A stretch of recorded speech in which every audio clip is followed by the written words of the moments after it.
Hello everyone, today's new word acid test ratio.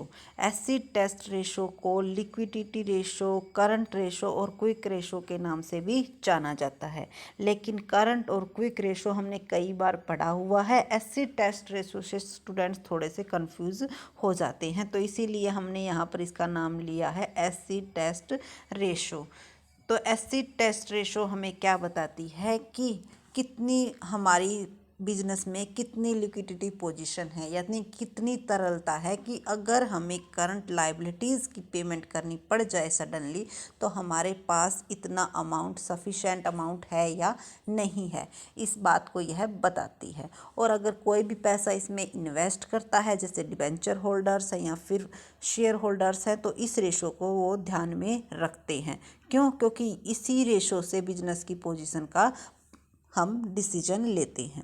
तो acid test ratio की definition करते हैं। Acid test ratio is a ratio that analyse the liquidity position of the business, यानी कि liquidity positions को बताती है हमारी कौन सी रेशो। एसिड टेस्ट रेशो कहो या लिक्विडिटी रेशो कहो या क्विक रेशो कहो, आप अपने नोट्स में इन तीनों नामों को लिख कर रखना ताकि कंफ्यूज ना हो। अब इसको किस तरह से कैलकुलेट किया जा सकता है? अगर हम लिक्विड एसेट्स को करंट लायबिलिटीज़ से क्या कर देते हैं, डिवाइड कर देते हैं, तो हमारी क्या निकल के आती है? एसिड टेस्ट रेशो निकल के आती है। अब टोटल लिक्विड एसेट्स कौन सी होती हैं? करंट एसेट्स का तो नाम आपने सुना होगा, जिनको 1 ईयर में हम क्या कर सकते हैं? कैश में कन्वर्ट कर सकते हैं। तो अगर करंट एसेट्स में से हम किसको लेस कर देते हैं? स्टॉक को लेस कर देते हैं, तो हमारी क्या निकल के आती है? लिक्विडिटी एसेट्स निकल के आती हैं। और उसको हम किससे डिवाइड कर देते हैं? करंट लायबिलिटीज से। तो देखो, ये कहा जाता है ये जितनी ज़्यादा होती है उतनी ही अच्छी होती है। बट अगर इसकी बेस्ट रेशो पूछी जाए तो इसकी बेस्ट रेशो होती है 1:1। इट मीन्स जितनी लिक्विड एसेट्स हैं अगर उतनी करंट लायबिलिटीज़ हैं, तो इसका मतलब बिजनेस की जो पोजीशन है वो सही है।